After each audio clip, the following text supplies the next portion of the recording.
Welcome to the Designing Hollywood podcast in association with the John Campea Show. I am your host, Robert Meyer Burnett. This episode is sponsored by the Costumes Rentals Corporation. Today's guest is a classically trained film and theater costume designer who creates fantasy worlds where future humans are forced to face down robots and aliens. From the storyline and characters to the actors and directors, the costume designer embraces every facet of production, and she lets her romance with the production guide her creative spirit. Her journey began in the theater. As a 12-year-old, she was exposed to theater reviews from the Wellington Theatre in New Zealand. As a teen, she wanted to learn as much as she could about production, including painting scenery and making props. Quickly mastering her craft, she met Guillermo del Toro when he was initially attached to adapt the Hobbit trilogy. She created concepts, drawings, and samples for characters in all three films. Although she didn't remain attached to the trilogy when Peter Jackson reclaimed the reins for the production, her designs provided a template that is carried through each installment, including the Battle of the Five Armies. From Pacific Rim, she jumped directly to Doug Liman's sci-fi romance thriller, Edge of Tomorrow. I don't know if I'd call it a romance, but that was written for me. For the uniforms in this film, she spent a great deal of time researching technology, as well as World War II photographs, images of the Vietnam War, and 16th century Scottish paintings. The mixture of historic references helped her discover textures and colors that brought a reality to the futuristic storyline and characters.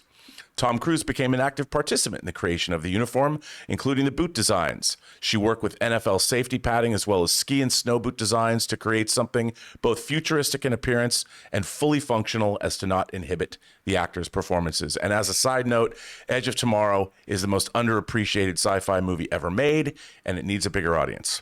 So without further ado, it is my pleasure to welcome costume designer Kate Hawley to the Designing Hollywood show. Kate, welcome, and thank you for being here. Oh, thank you very much. It's a pleasure. Now, I have to say, as a dyed-in-the-wool film geek and a sci-fi fantasy horror fan, your list of credits, you go from Pacific Rim to Edge of Tomorrow to Crimson Peak to Suicide Squad. You did The Mortal Engines, Chaos Walking, and then you worked on the first season of Lord of the Rings of Power, and now you're working on something I won't say what it is, but even that I can't wait to see. So I know, and I was sort of going, I've got a list of really wonderful, creepy directors I'd love to work with. Well, that's good to hear. Now I want to ask you about the dark side. I want to ask you about growing up in New Zealand, and for me, I think I started realizing New Zealand had a film industry when I saw Jeff Murphy's Utu and then The Quiet Earth, which is a great science fiction film. What was it like for you growing up in New Zealand and watching the film business there become what it is today? I think there was that period with Jeff Murphy, and then I remember going overseas and studying and, doing a bit of that sort of adventuring and things. And when I came back, the Peter Jackson and the Wonderful World of Weta and everything had sort of created this massive world, and everything had sort of just exponentially changed. And the energies, we've got artists like Jane Campion and many others, all with their own individual voice, which I found incredible in such a small country, the energy and the opportunity to have your own individual voice. And every time I came back home, because I've been nomadic a lot, but I was thrilled at there was always an opportunity in returning home and something to be discovered. And I think what I feel looking back at that period is that we, as a country, we sort of looked less overseas to others for inspiration and identified more with ourselves as individuals, as a country, and we're so informed about the landscape. And I think you see that very much in the works of Jeff Murphy, Jane Campion, all work, and Peter's Lord of the Rings. The landscape and the energy of that landscape, there's a darkness to the beauty in this country of ours. There's an amazing spirit and energy in the earth, and I think you find that in the work of the films. That's my response to it. Now, did you, a lot of the costume designers I've spoken to have a pretty rigorous academic background. Is that true for you? I don't know if it was rigorous. I used to sort of skive off quite a lot. I had to go and do a graphic design course because my parents, who are very supportive of what I do, but they sort of said, you've got to earn a living. So I remember sort of, airbrushing Mars bars and sort of not being totally dedicated to that idea. And I would run off to the theatre, and I'd actually jump out of senior school as well to go and work in the opera. But I think I was very lucky in that I had teachers that actually recognised that I'd discovered something that was a passion. And although I got lots of D's when I was growing up and through university, and that, I think there was some tolerance that I actually was making myself useful for a start. And I did do I went to the School of Motley Theatre Design in London. It's sort of a postgraduate course, and I think TV New Zealand at the time had a sort of a scholarship achievement award, which I was very lucky to get, because going overseas was no small thing. And I studied for a year with Percy Harris in the last 2 years of her tenureship there, and we had Mike Lee and Stephen Daldry, and we had Jocelyn Herbert, Samuel Beckett's designer, and of course Percy was part of the Motley group, and it was the most unique time. We sat between sort of the 80s and pre that world with Gielgud and Laurence Olivier, and all of that was still just part of that world. In fact, we all went to, as a class, because Percy was there, we all went to Gielgud's funeral. And then on the other hand, we had all these new cool directors coming through, Stephen Daldry, Tim Aubrey, all these people. So, and Mike Lee, and we had this amazing, it was an amazing place to sit culturally in between these two generations for that moment. So, and I was also passionately involved in the opera. So I feel like there's many different influences. Contemporary dance is such an exciting theatrical place to be, and sometimes what I find is the world of theatre is becoming very cinematic with technologies and things today, and the world of cinema it can be often very real, and it's wonderful sometimes. I'm quite schizophrenic in the way I like to approach things. I'll go, I've done that, now I'd like to try approaching things a different way. But you sort of go, yeah, when we grew up in the 80s and you saw Derek Jarman and Ken Russell and all these Greenaway doing their work, the film was very theatrical, and it's quite interesting. And when I met Guillermo, for example, he loved that I'd come from a more theatrical background. For once, it wasn't a tick against me, because in this world that we're in, it's very easy in this industry to be compartmentalized. And it's sort of funny, because for a while everyone wanted to offer me sort of exosuit movies, and then I went, oh, darling, it was lovely for a bit, but not every day. It's like, so it's but your training, the process I learned at Motley has always stayed with me. And these projects move fast and furious these days. The timelines get shorter, and we have to tap dance faster.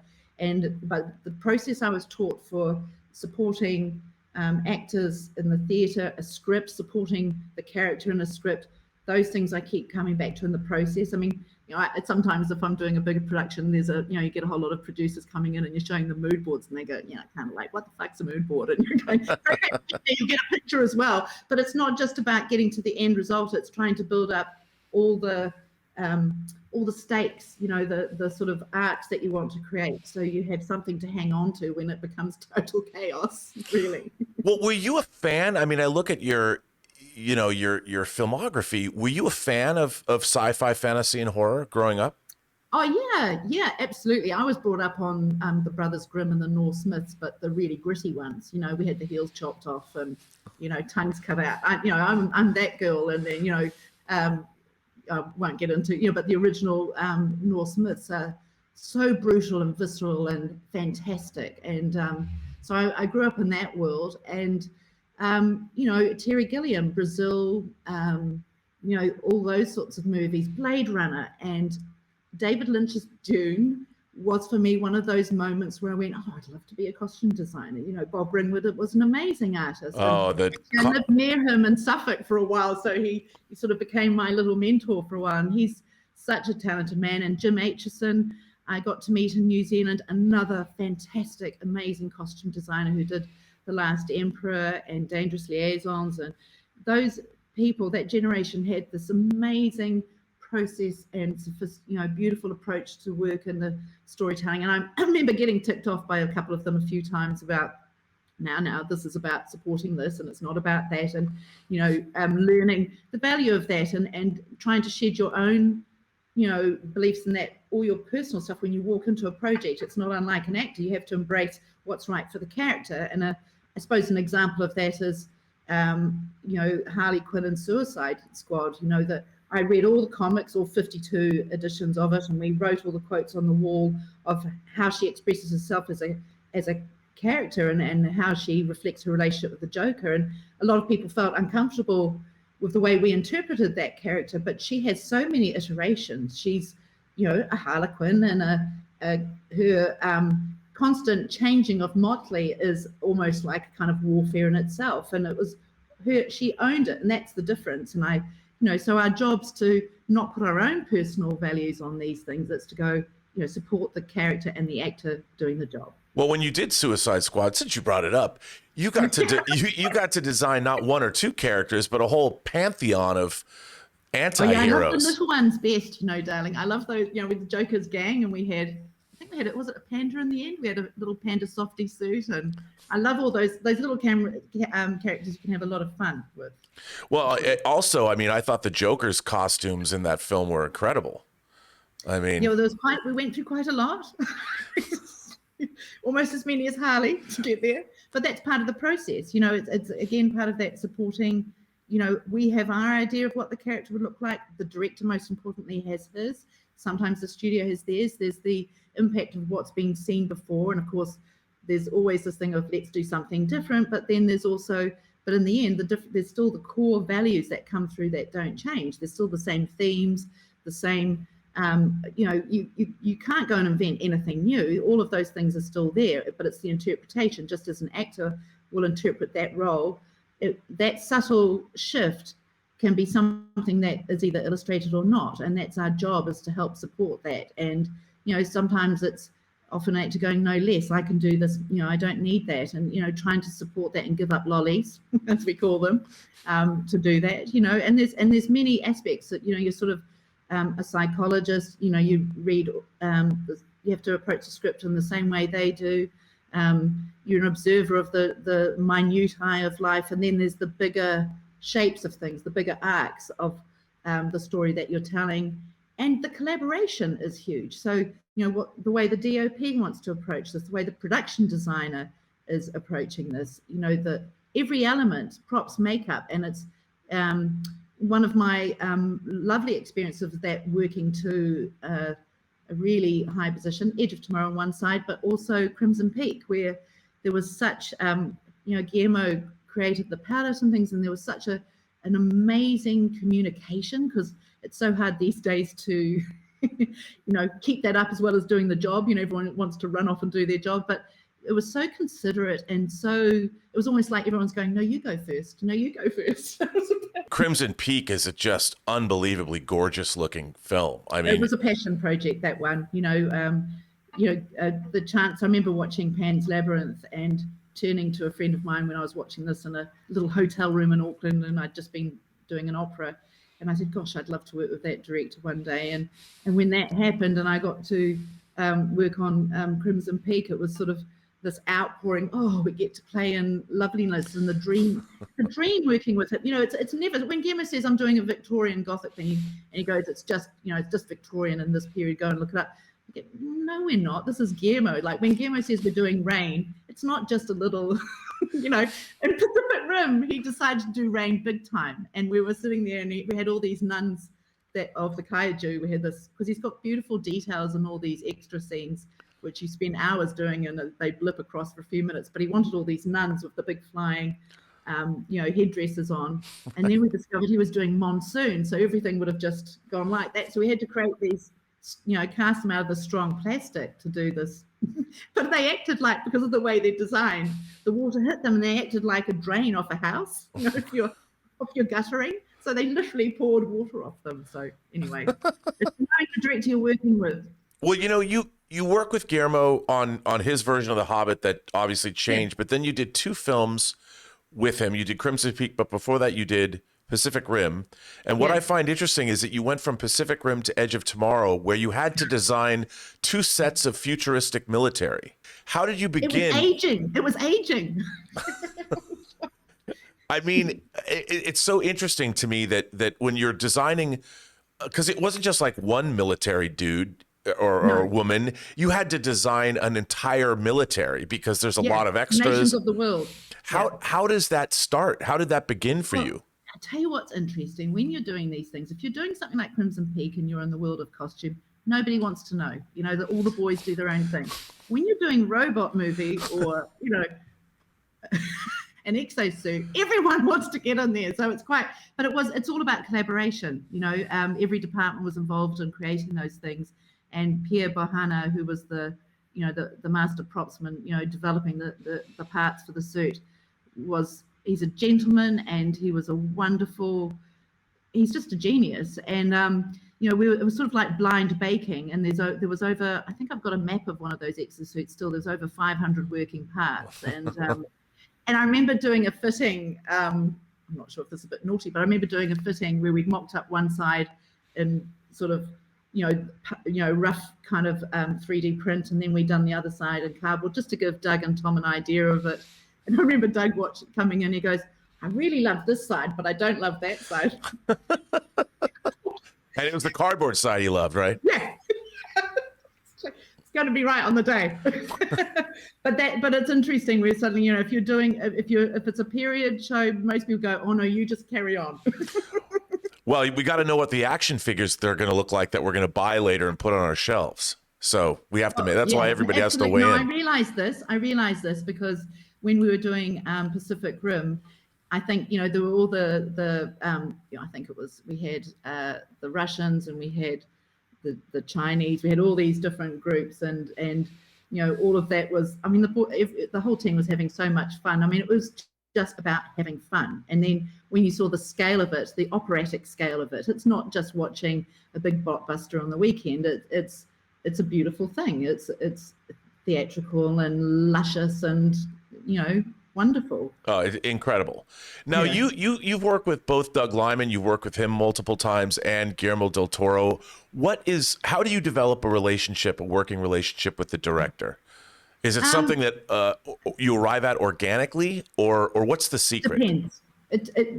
I don't think I've worked out the secret yet, but it's I think it's all these things, and actually Guillermo said it to himself, to me. It's about chemistry. It's a relationship. So it's almost like a first date. Go, do you like this? Yeah, I like it. Oh, I like that too. It's when I met Guillermo for the first time, and Peter introduced us. He just came into the office one day. He sort of had me down the back of the corridor like Miss Havisham. I was drawing on something, another project. And Guillermo came in and he introduced me. And the first conversation was just about the books that I had and the books that we had in common, Joel Peter Whitkin, Goya, and all that. And you go, okay, there's a language we understand. And sometimes you're working with people that you don't know their language, but it's to try and understand, look at what they're interested in, try and listen a bit better, all that, trying to understand how they see it. We can all look at an image. It's fascinating, actually, even with people that very well that you've worked with.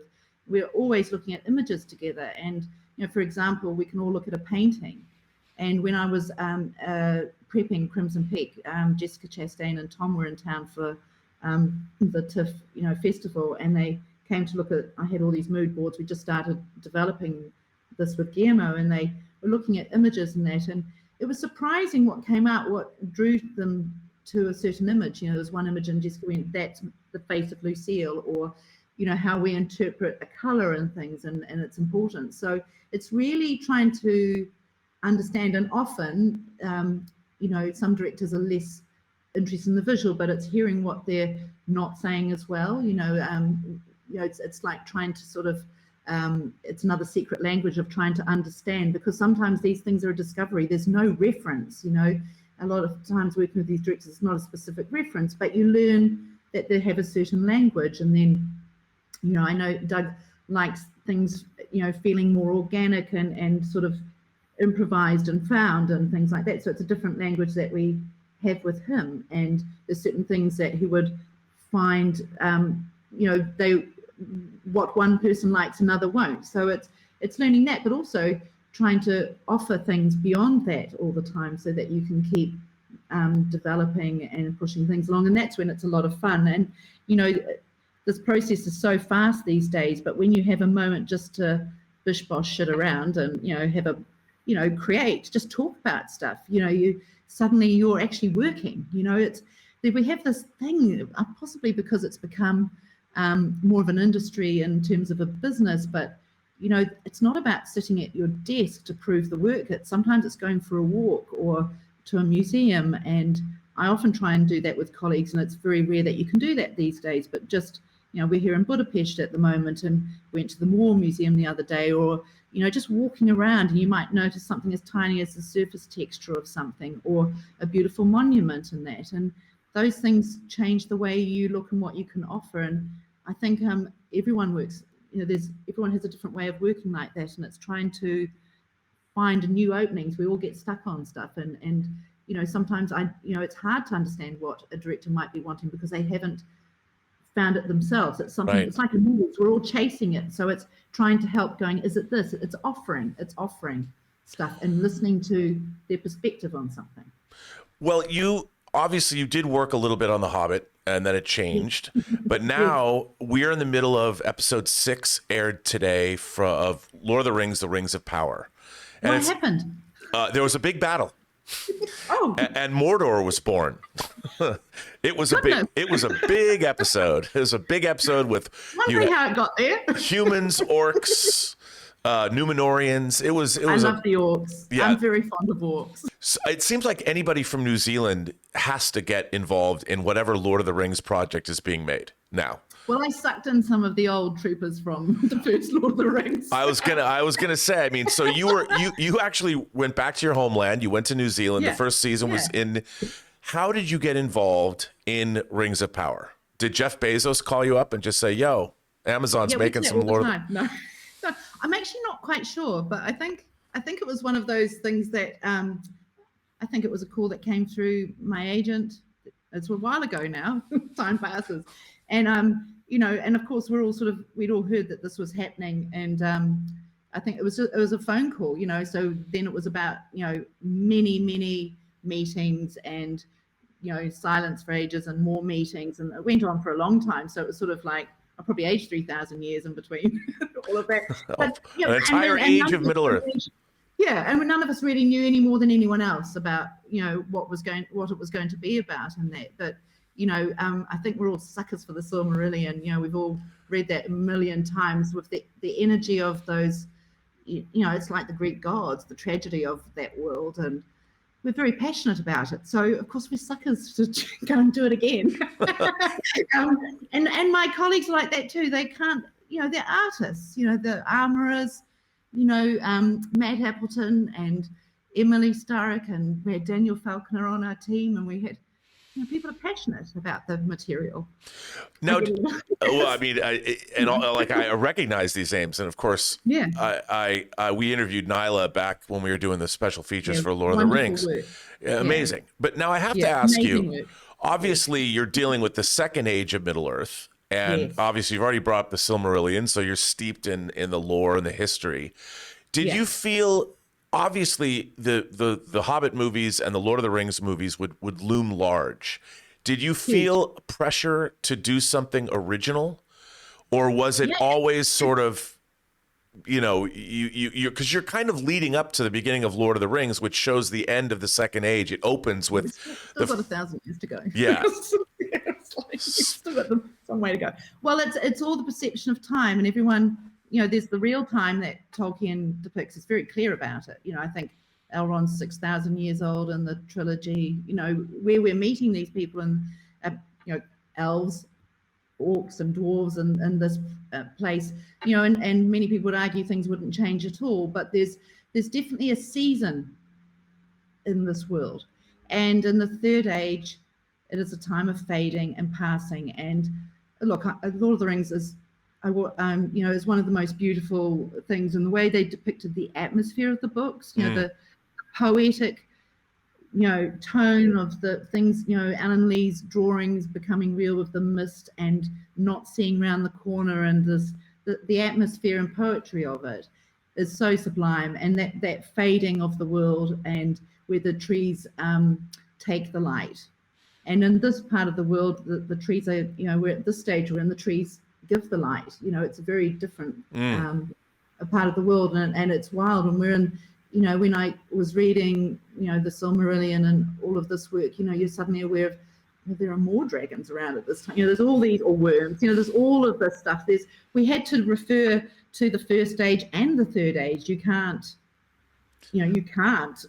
just study one area. You have to, suddenly your personal history of someone goes over 6,000 years. Right. And then you've got the interpretations of that, sort of someone who hasn't had those sorrows and tragedies yet. The elves have thousands of years to reflect on mistakes and choices made. And, so time is such a huge thing. But the biggest thing is that it was the time of, the third age is the time of man, and the magic and the world of the elves is fading. And in our world, it's at its height, and men haven't, but apart from the Numenorians, but it's a different energy. And we sit between two great wars. We sit between the War of the Silmarils and the War of the Rings. So you've got many displaced cultures in this world, and there's it's almost like the 20s sitting in between World War I and World War II. Right. That's a great way to put it. Yeah. And, but I would say all the same, when we were researching in that, you read all the books, it's the same imagery, elves represented by stars and the light of the stars in their eyes, water, born on shores of pearl. Tolkien talks about his heroes covered in the dust of diamonds, and all of these things are describing nature. But when you haven't necessarily got his words to use, we used his words in the costume department as a source of inspiration for describing it.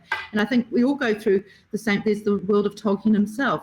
We went back to all the Germanic cultures and mythologies, as well as the European and English ones. The world of the Green Man. We went to there's all the works of Edward Burne-Jones and the Pre-Raphaelites. So all of this became part of our consciousness. And I tell you, a lot of sort of inspiration for some of the elven stuff actually came from, it's going to sound a bit nerdy, but Alan has statues in Rivendell with elves from the first age on them. So we did all of this and took those moments. And I think the most beautiful thing about the work and writings personally for me is the figure in the landscape, and how simple sometimes that silhouette can be, and how beautiful. So personally, and I love the words of Tolkien. To me, they're the most beautiful things.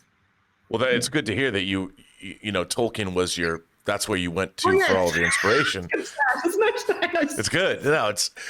And obviously you can tell your Tolkien, your Professor Tolkien. Oh yeah, we do. And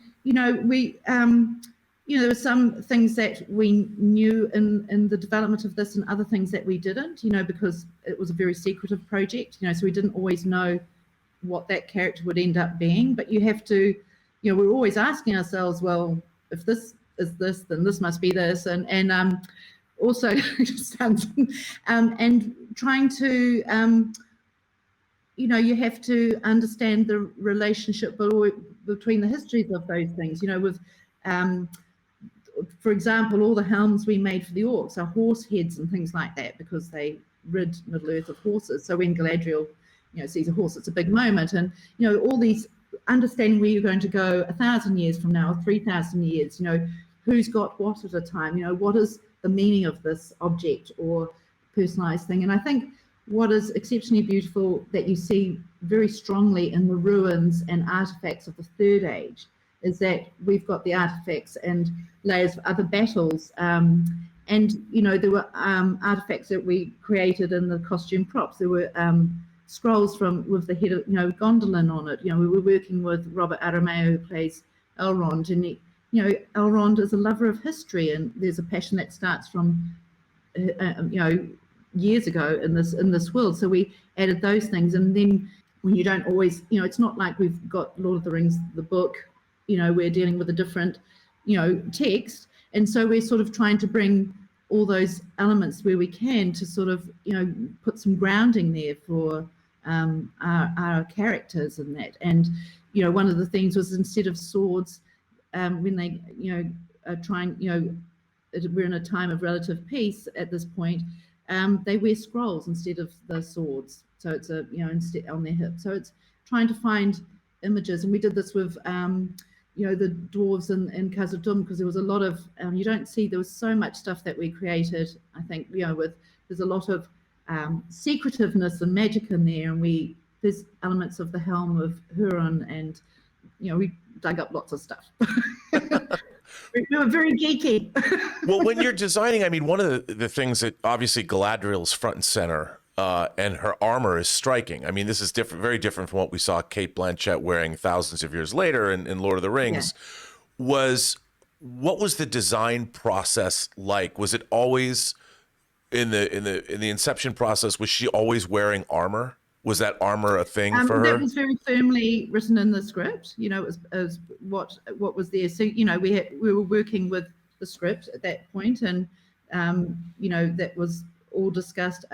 I think one of the things that we really did when we were doing the research, and it's a hard thing, these days you've got stunts and all sorts of things to cater to, a lot of practical things you have to consider, but we literally made all the chainmail for the northern waist. So the chainmail we see Galadriel wear, that was many layers. We actually sort of draped it based off one of Edward Burns' paintings, King Arthur, and all of that was actually draped, and you don't see it, but there's all this lace work done into the chainmail and many hundreds of crystals sewn into it. And for me, the moment when she was on top of, when I watched episode 1, she was on top of the cliff, silhouetted there, felt to me like a moment of where it was an elven armor with the chainmail, because the chainmail was what Tolkien talked about a lot.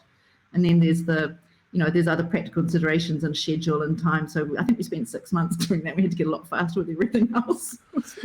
Took many months of handwork and manicures, I think. And also, one of the things that we didn't see in Lord of the Rings or The Hobbit was Numenor. Obviously, because it was gone. Yes. It was destroyed. Yeah.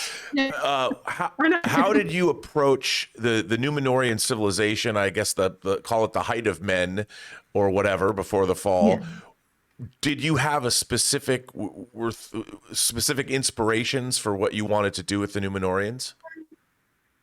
I think there's everybody in all these cultures, everyone has their the nature of their world and environment reflected. So we talked about the elves, and then there's the dwarves and the orcs, and so a lot of the materiality of their costumes and the color and that comes from the elements, nature in Tolkien's world. So that's always the first point of inspiration. Then there's the gods. With the dwarves, it was the Hawley, and the fire of Hawley in his eyes was something I felt I wanted to see reflected in there, and the colors and the furnaces creating things, and the forges and creating that atmosphere there. And with the Numenorians, there's the god and goddess of the sea and love of horses and that. And I was looking at a lot at, actually had John working with us, but there was beautiful paintings that he and Alan had done. So scale work became part of that. And actually all of that armor was hand sculpted first before it went into production run. Every scale was, I know, and it's sort of some of those things that depending on lighting and that, it sort of changes it, but all of that was hand sculpted. Even the armor on the ship was sort of taken from a reference of back with the Elves of a Symbolist painting, and it was actually sculpted to reflect pearl.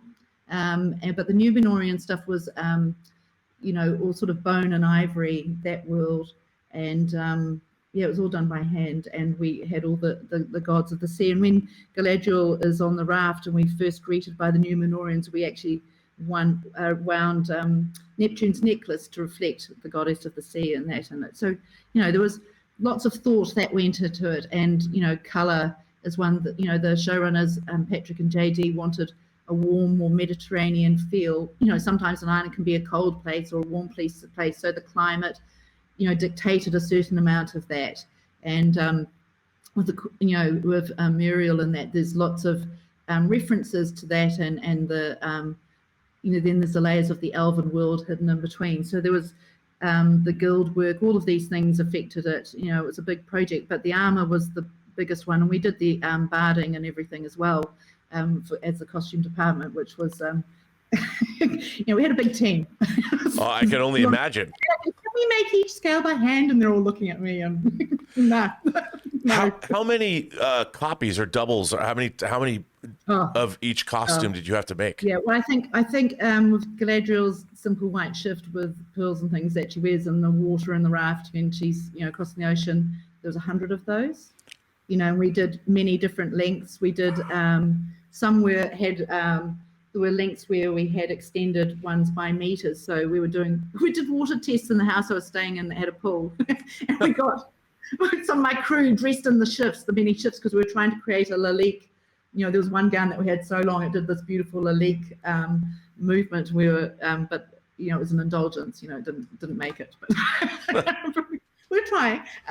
So that's just one aspect, and then suddenly it leaps from doing 1 or 2 units that we did Bayona to suddenly multiple units, and I think there were over 2,000 costumes at the end. Wow. And that's just for the first season. Yeah, and there was a wee pandemic in the middle of that, and it's not something you can sort of hire or rent. Sure, no, absolutely. There's no home base that sells that, but also just, it was quite big. It was a challenge, in that way that there's, quite a lot of cultures. There was a lot happening, a lot of different characters and a lot of cultures in the first series. So trying to give each the depth that each needed and the respect and, seriousness that they needed, was quite a task when you're sort of trying to tap dance through all of it and meet the normal requirements of a shooting schedule. But it was a delight trying to, working with the cast and their input, and often they turned up, some of them didn't know who they were playing until they got to New Zealand. So you're having to support them, and we're all trying to, because we don't, you're trying to work, around the, challenges that you have and offer support and dig as deeply for them, that you can, create. There's gaps in some of the stuff and of the work, and trying to fill those in and make sense of it, and mostly to support the characters and the actors. It's a big thing for them. Did you have a favorite design from season 1?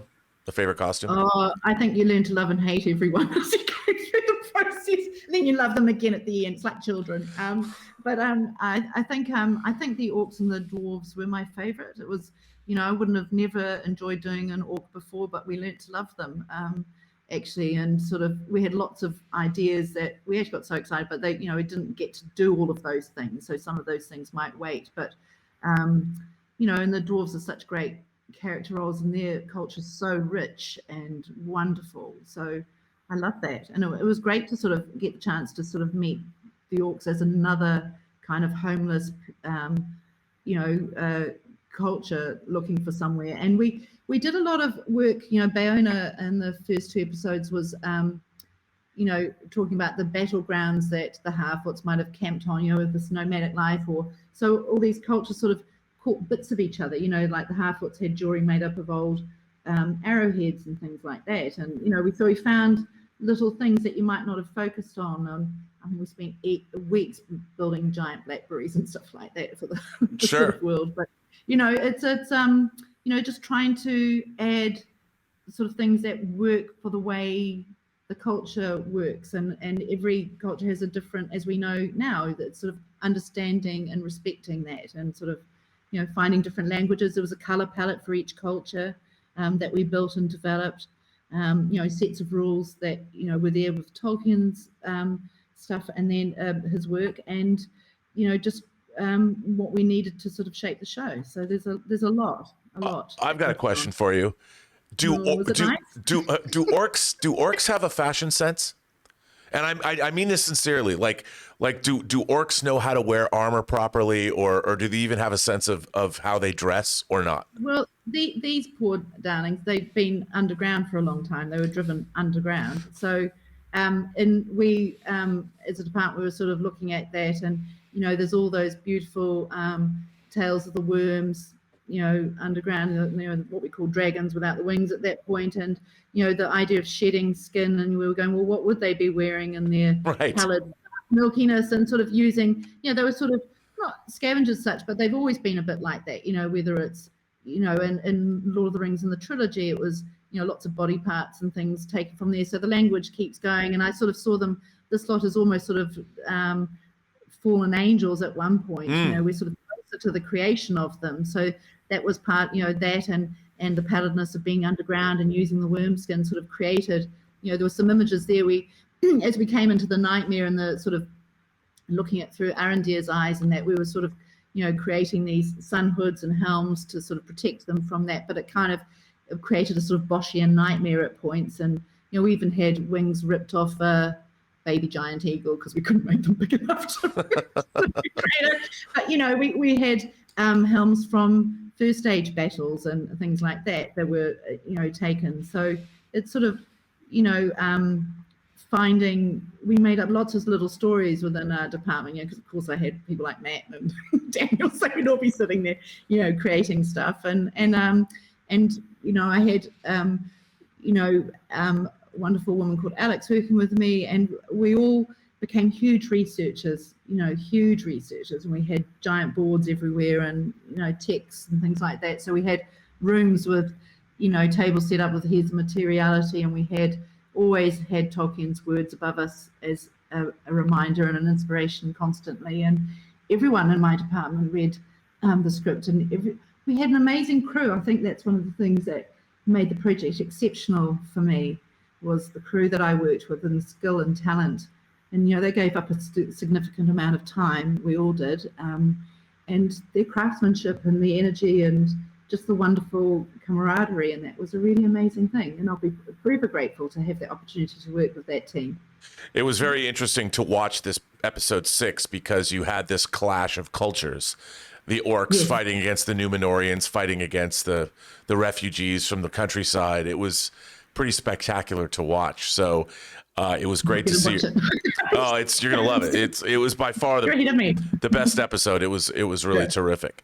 Well, listen, I know that you're in a very different time zone, but I would love to ask you. You know, a lot of people, we always ask the designers, what advice could you give? You know, now that we've got social media, you've got TikTok, you've got Instagram, people are putting up their work all over the place.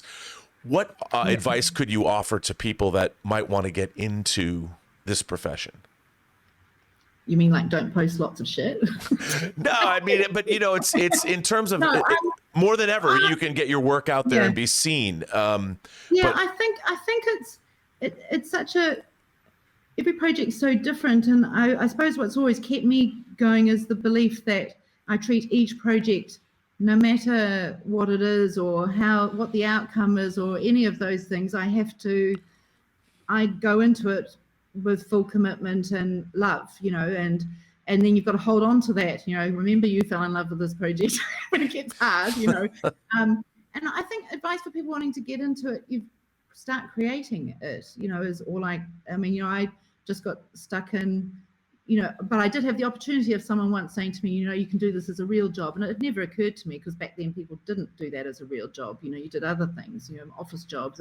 And I think, you know, there's so much now with TikTok and all the media, there's so much more opportunity to create your own. And that's something I've always gone, in my downtime, I really want to create something, because, you know, there's the work you do for other people and there's the work that you want to do yourself as an artist. And I think anyone wanting to get into it should find similar people and just start doing it. And I've met some extraordinary people through that who are doing something because you've got a similar passion and things like that, and go, you're interested in that too. And it's building those things. And I think that's, you know, it's I've never been very good at politics, you know, so I haven't got any advice in that respect. But you've got to be, if you want to get into it, you know, I've always treated it as a passion project. That's my personal thing. And in pursuit of, you know, you make mistakes and there's things that you do and you go, I wish I hadn't done that, or it's a learning thing, and nothing's ever perfect. And even things that you can be really proud of, you're still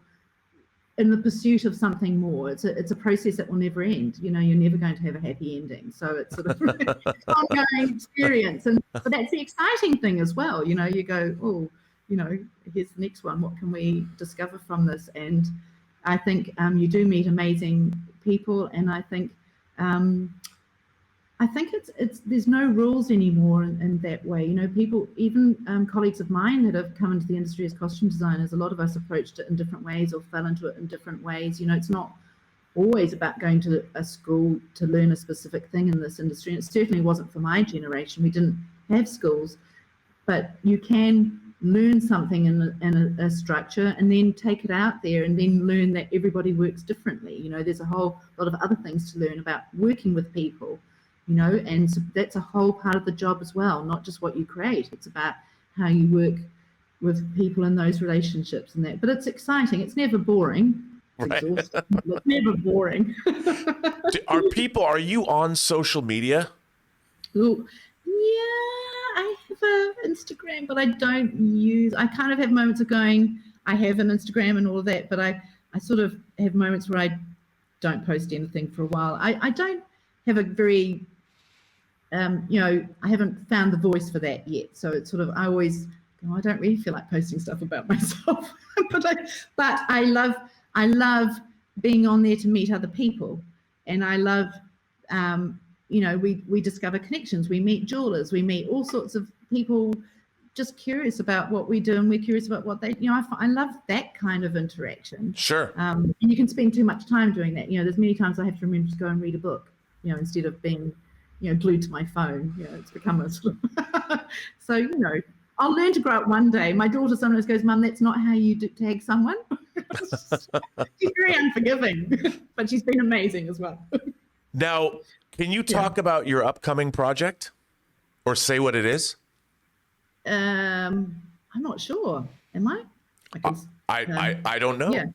Is it an IMDb? If it's an IMDb, it is on IMDb. Yeah. You So, can say it. Okay, then I have to say, yes, I will say it. Okay, according to the IMDb, Kate, your next project is the Dune television series, the Sisterhood, which of course is about the Bene Gesserit, who basically It'll be dark then, won't it? and those are the people that, of course, through their manipulation of bloodlines, they're trying to make the Kwisatz Haderach, or however you pronounce it, the super being that we all know that everyone thinks that Paul Atreides is that, or is he? That's to be seen. Remains to be seen. If you're a Dune fan, you already know. But so you're working on that, which is very, very exciting. And again, you're in a world that has a lot of lore and a lot of literature behind it. It's not very science fiction, is it, really? Well, it's in a way, I mean, what was it like going from one series like Lord of the Rings into the future without, I mean, you don't have to get into it much, but was it enjoyable then to just delve into more literature to create another? I've always loved that world. And, of course, there's all the books. So it was exactly the same process, interestingly. There's whole laws and you can't ignore it, and again, like in talking, you have to know what is before and what is after. So the research absolutely is a similar process. Right. And then of course you have the designs that are in Denis Villeneuve's movies, and the peak verisimilitude. I think Dune, his first Dune Part 1 was one of the most impeccably designed. It's unbelievable. I mean, just unbelievable. Now, you mentioned that you were a big fan of Lynch's Dune when Bob Ringwood and all that. Some of the greatest costumes ever made for a science fiction movie are in Lynch's Dune. Yeah. Did you go back and watch that? Did you go back? I watched all of them. I watched Jodorowsky's interview too, and the discussion of his books. Wow. I did all of it. And looked at illustrations. There's a beautiful Polish illustrator that illustrated Dune, and it's amazing. The language is amazing. The similarities, and there's a lot that's inferred, but actually it's very clear. And it's lovely seeing the similar, just as an observer of those two movies. Because I'm not talking about my project, but right. But looking at them, there's some things that you see where the canon is, and thematic things. And there's lovely homages in Denis one, as well as fascinating how different an interpretation of a scene can be. And you learn wonderful things from both. I mean, I think there was great for me at I can't even remember how old I was, so I'm not even going to try, but I'd never seen science fiction like that. When we had Alien come out, we had Brazil and all of those films, and Blade Runner, and it was like there's this whole thing where science fiction suddenly became interesting for me. It wasn't Now, no disrespect to Star Trek fans, but it wasn't just Star Trek or Buck Rogers, or it wasn't Sure. a shiny thing. It was more close to fantasy and world building, and that's what I love about this this sort of work is that you get to be in a place that could be real. And I do think there's a beautiful tone of haunting melancholy in the work, and I think that's what appeals to me, as does Tolkien's work. The two similar things. Well, Kate Hawley, it has been, I know it's midnight your time. It has been such a wonderful experience talking with you today. Thank you. I'm a huge fan, and I can't wait to see I can't wait to see what happens in, of course, Rings of Power, because we have 2 more episodes to go. And now that Mordor is with us, and who knows what's going to happen. And then, of course, what you're working on now, the Sisterhood, I can't tell you how excited I am for that. So it has been so great to speak with you today, and I very much appreciate your time. Oh, well, thank you very much. You've been lovely. Thank you.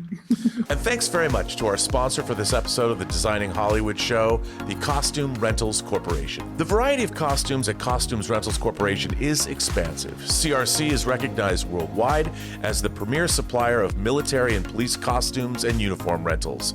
Costumes Rentals Corporation takes pride in its commitment to each customer, helping to produce the type of exceptional look needed for a successful production. A special thank you to founder and executive producer Martika Ibarra, co-founder, costume designer, the legendary Marilyn Vance, and of course, John Campea from The John Campea Show. Thank you to all of our viewers for tuning in, and be sure to subscribe to our YouTube channel. Tune in to the audio version wherever you listen to podcasts.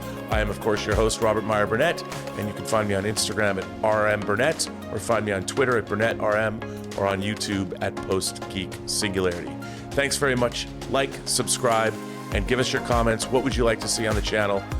Right down below. Thanks very much for watching, and we'll see you on the next episode of Designing Hollywood.